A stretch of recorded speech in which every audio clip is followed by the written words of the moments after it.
수원 하학교회를 섬기고 있는 김호중 목사입니다.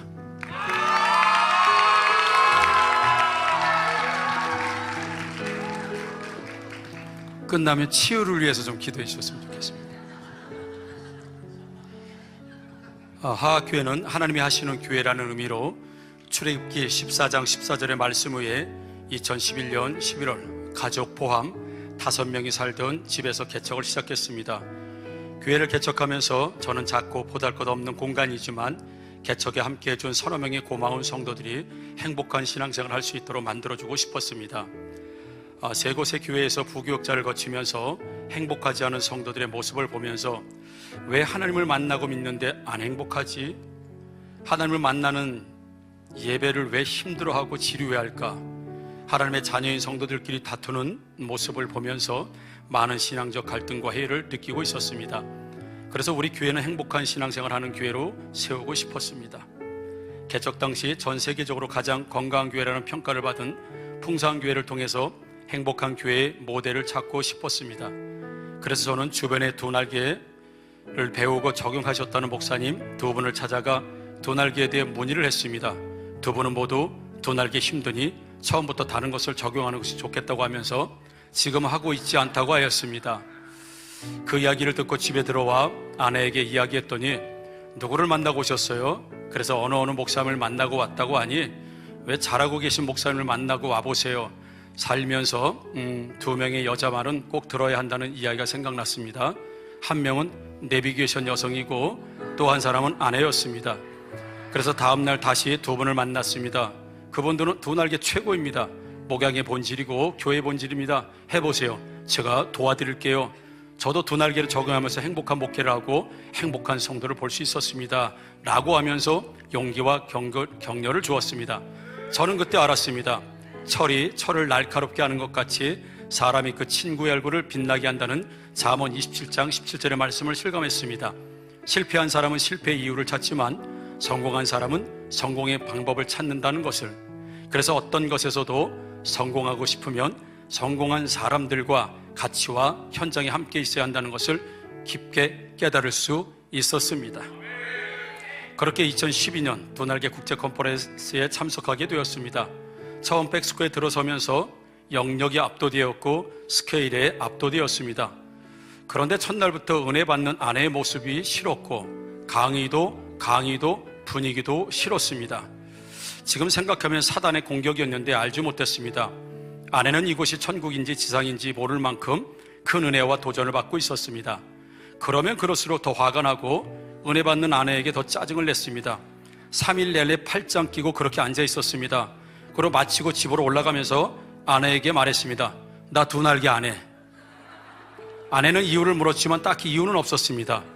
아내는 저에게 남자가 칼을 뽑았으면 뭐라도 잘라야지 시작도 안 했는데 벌써 포기하냐고, 그러지 말고 1년 동안 집중훈련에 참석해보고 그때 결정해도 늦지 않으니 그렇게 합시다. 그래서 저는 1년 동안 참석해볼 텐데 그래도 내가 하지 않겠다고 하면 하지 맙시다라고 약속을 받아냈습니다. 그래서 3월에 전도 집중훈련을 시작으로 5월까지 3번의 집중훈련에 참여하면서 점점 마음이 바뀌기 시작했습니다. 저부터 목회의 패러다임이 바뀌니 확신이 들었습니다. 의심의 여지가 없었습니다. 두 날개는 교회가 커지는 것보다 건강한 것을 추구하는구나. 성도와 교회가 건강하면 부흥은 결과로 나타나는구나. 무릎을 치게 되었습니다. 그래서 교회 두 날개를 적용한다고 말한 후 6월부터 회복회포를 시작하면서 두 날개 양육 프로세스를 적용하게 되었습니다. 하나님께 모든 감사를 드리며 옆에서 함께해 준 아내에게도 감사를 전합니다. 하지만 성도들은 두 날개에 대해 이해하지 못했고 두 날개를 쌍날개, 양날개, 투날개 등 온갖 이상한 이름을 다 갖다 붙였습니다. 그러든지 말든지 저와 사모는 더욱 교회의 비전을 세우고 배운 대로 하기로 마음먹고 비전을 계속 선포하니 성도들 조금씩 관심을 보였고 의욕도 보였습니다. 그렇게 시작한 첫 회복캠프는 죄의 고백과 함께 새로운 피조물로서의 결단이 이루어지고 자신들의 변화에 열망을 품게 되었습니다. 당연히 회복캠프에 참여한 성도들의 마음밭은 양육하기에 정말 좋은 옥토로 만들어져 있었습니다. 회복캠프를 시작한 두 날개는 양육반을 시작함과 동시에 행복모임도 시작하게 되었습니다. 처음 해보는 행복모임에서는 많은 실수와 시행착오를 겪기도 했습니다.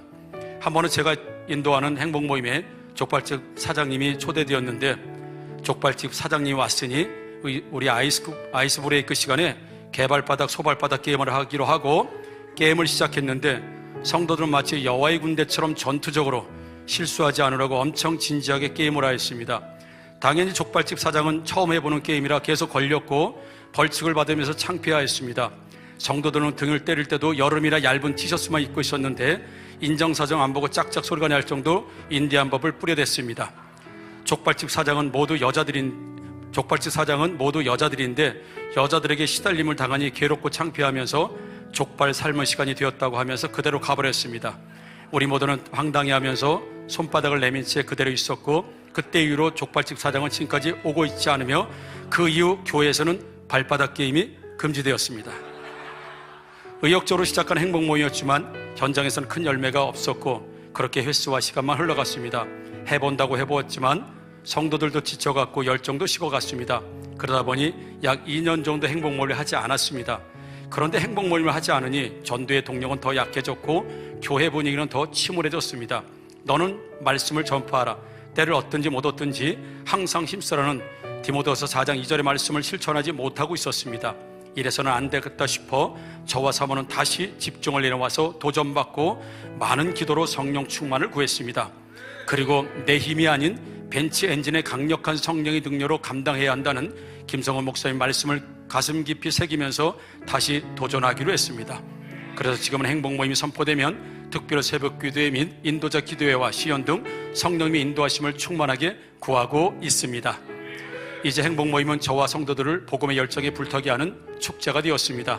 한 대학생은 행복 모임으로 전도가 체질화되었다면서 지난번 행복 모임에서는 혼자 자신의 대학교에서 행복 모임을 열어 30명에게 복음을 전하여 영적 기도를 하는 열매를 경험하였습니다. 할렐루야, 하나님이 하셨습니다. 행복 모임에 온 날 보증금을 못 받게 된 상황에서 그날 보증금을 받게 된 응답, 대열매가 없어 아픔 중에 있었던 분이 와서 한 달 내에 임신하여 출산하게 된 응답, 중독으로 가정이 파탄되어 모든 관계가 깨어진 분이 와서 관계 회복이 일어나고 중독이 끊어진 응답, 이로 말할 수 없는 수많은 행복 모임의 간증은 단기간에 조급함에서 나온 것이 아니라 열매가 있든지 없든지 한결같이 해야 할 일을 했기 때문에 하나님께 주신 선물이라 믿습니다. 행복 모임과 전도가 끊임없이 이루어질 수 있는 힘은 기도와 함께 양육을 통한 성도들의 변화에 있었습니다. 양육반에서는 나는 누구인가와 어떻게 살아야 하는가, 성도에게 가장 기초적이지만 가장 중요한 하나님과의 관계의 삶을 배우고, 제자 학교에서는 무엇을 하며 살아야 하는가, 전도 제자인 행복 모임 인도자로 양육되며, 제자 대학에서는 나는 어디로 가야 하는가, 교회를 세우는 셀리더와 셀교사의 자리로, 그리고 선교사로서의 자리로 가는 가치 변화와 삶의 양육을 통해 변화된 성도를 소개하려고 합니다. 한 분은 갓바위, 무속인, 점집을 제 집처럼 드날들던 분이었습니다. 그런데 행복모임을 통해 전도되었고 예수님을 영접한 후 교회로 오게 되었습니다. 교회에 온 지 약 6개월 정도 지났을 때 저에게 가방에서 부적을 여러 장을 꺼내면서 목사님이 처리해달라고 했습니다. 그래서 함께 기도하고 부적을 찢어 불태웠습니다. 예수 이름으로 해방을 선포했습니다. 그 이후 그분은 살아온 흔적처럼 전도를 하면 무속인, 타 종교인, 갓바위 동행자들을 전도했습니다. 행복모임이 낳은 씨앗이었으며 양육을 통해 만들어진 전도 제자였습니다. 지금 이 자리에 함께하고 있습니다. 이렇게 양육을 통해 삶의 변화를 경험한 성도들은 주변에 아프다, 힘들다, 죽고도 싶다는 사람들에게 전도하여 행복모임으로 교회로 데리고 옵니다. 복음을 듣고 믿으면 인생의 모든 문제가 해결된다는 체험이 있기 때문에 전도를 두려워하지 않게 되었습니다. 성도들의 양육의 과정 중에서 이런 일도 있었습니다. 제자 양육 중 양육의 태도가 좋지 않아 징계를 하게 되었습니다. 그래서 추운 겨울이었지만 교회 근처 초등학교 운동장 10바퀴를 뛰는 징계를 받게 되었습니다. 양육 철저를 외치면서 운동장을 돌고 있는데 경찰차가 왔고 경찰관 2명이 다가오더니 수상한 사이비 종교단체에서 운동장을 뛰고 있다는 신고가 들어와서 출동했다는 것이었습니다. 우리는 소리는 지르지 않기로 하고 10바퀴를 뛰었습니다. 추운 겨울이었지만 몸에서는 땀이 흘렀고 손에 손을 잡고 양육을 더 잘 받기를 결단하면서 울며 기도했습니다. 이렇게 준비된 첫 제자들이 양육의 모델이 되었고 그 양육의 태도와 성장의 기쁨은 교회의 문화가 되었습니다. 이런 양육의 추억을 가지고 있었지만 3명은 현재 교회에 없습니다. 돌아가셨습니다. 생존한 모든 분들은 지금 제자의 핵심으로 중심을 이루고 있습니다.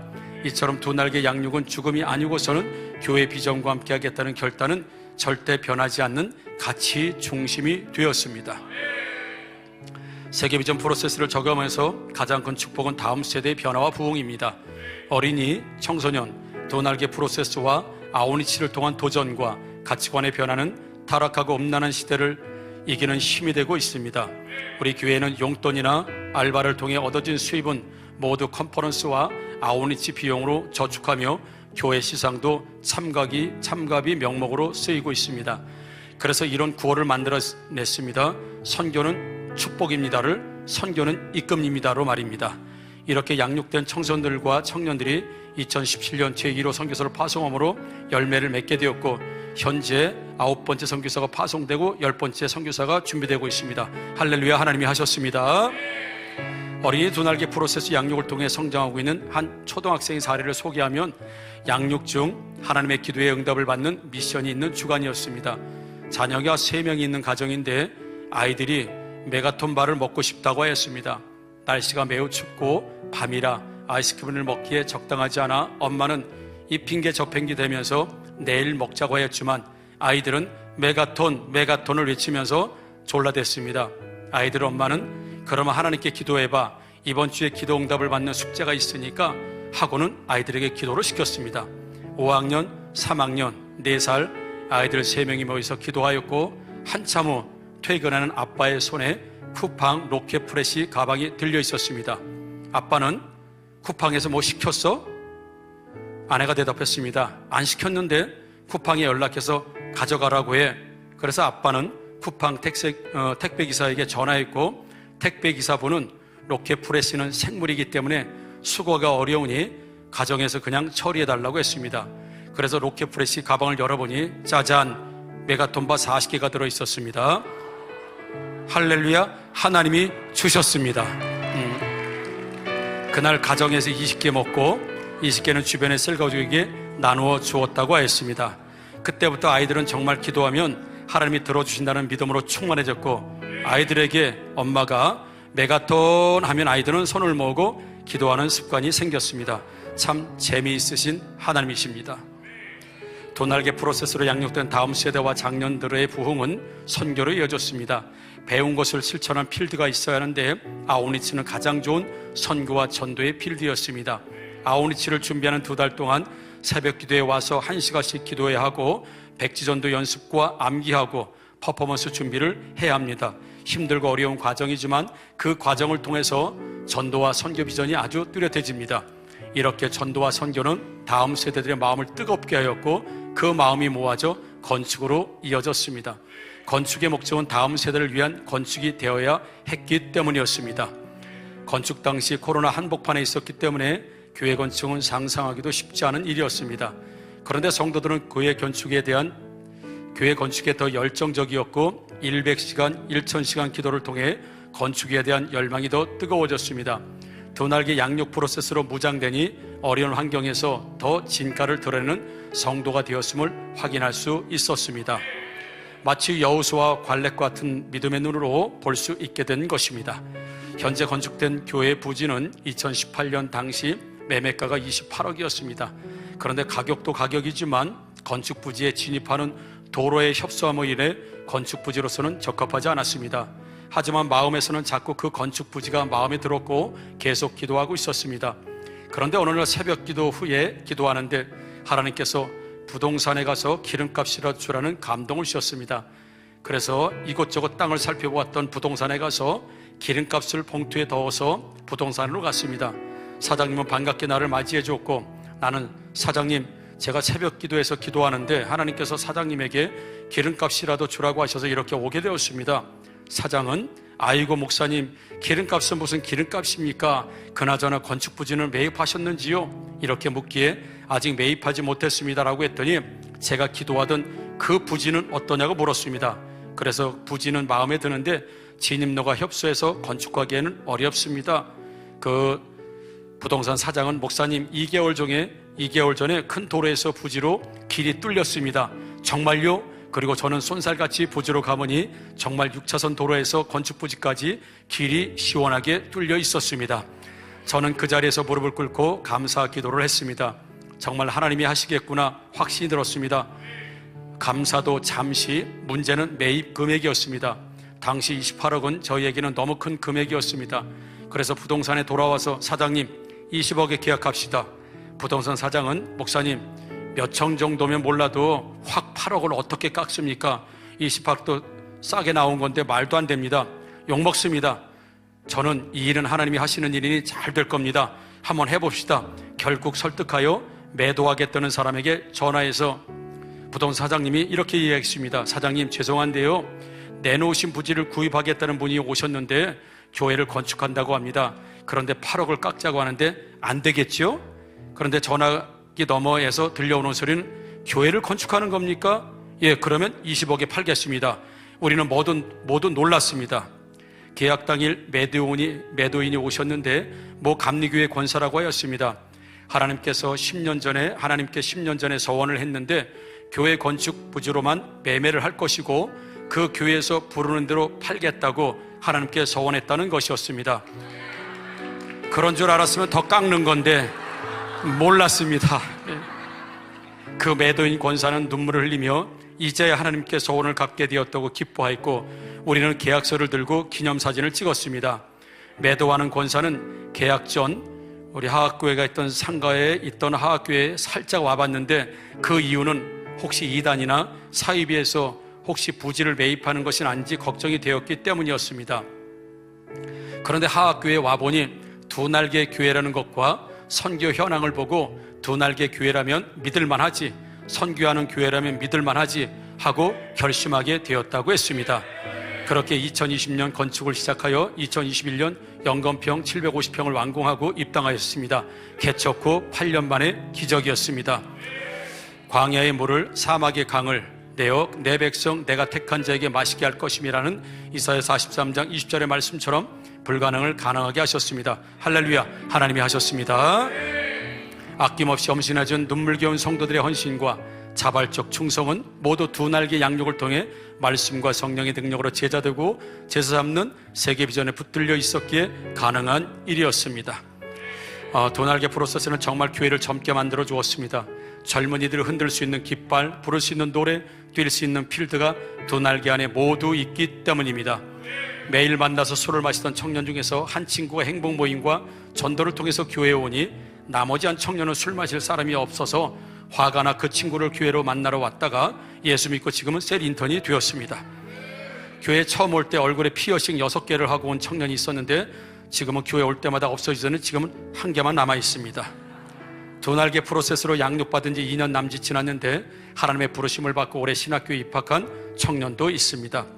교회만 오면 무조건 눈을 감고 팔짱을 끼고 묵상만 하던 청년이 양육을 통해 변화되어 지금은 셀리더, 행복문 인도자, 학교장, 학생, 그리고 아멘을 가장 크게 하는 청년으로 변해져 있습니다. 지금 이 자리에 있습니다. 20년 동안 이단에서 활동하다가 행복 모임의 전도에서 회심하고 교회에 등록하여 좋은 일꾼이 된 지 4년이 되는 사람 등 이루 말할 수 없는 많은 젊은 세대의 간증은 두 날개를 통해서 주신 하나님의 선물이며 살아계심의 증거입니다. 두 날개 프로세스는 젊은 세대에게 가장 적합하고 확실한 이 시대의 대안입니다. 2012년 두 날개 국제 컨퍼런스를 시작으로 지금까지 수원에서 부산까지 약 150번이 넘는 왕복을 하면서 성도들과 함께 했습니다. 한 명의 성도라도 부산까지 와서 김성훈 목사님이 강의와 삶을 보여주고 풍성한 교회 성도들의 헌신을 보여주고 싶었기 때문이었습니다.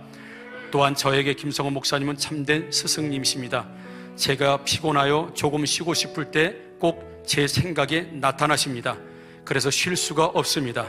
저보다 10배, 100배 더 영역 있고 실력 있고 능력 있는 목사님도 한결같이 쉼 없이 달려가시는데 작은 것 조금 이루었다고 벌써 쉬려고 하느냐는 책망으로 여겨져 긴장의 끈을 놓을 수 없습니다.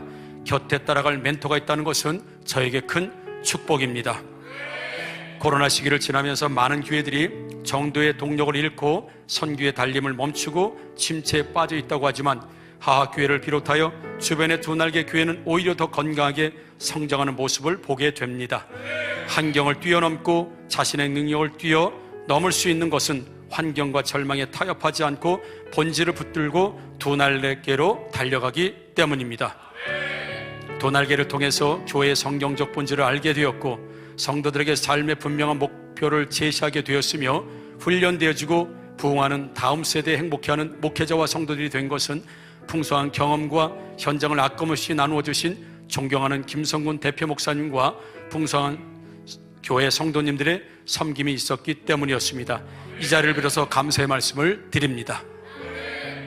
사람을 살리는 전도, 일꾼을 세우는 양육, 교회를 세우는 리더, 열방을 살리는 선교에 눈을 열어주시고 길을 만들어주셔서 건강한 교회의 성장을 꿈꿀 수 있도록 해주신 김성훈 대표 목사님께 진심으로 감사를 드리며 처음부터 방황하지 않고 먼 길 돌아가지 않도록 건강한 두 날개 프로세스를 만나게 해주신 나의 좋으신 하나님께 이 모든 영광을 올려드립니다. 감사합니다.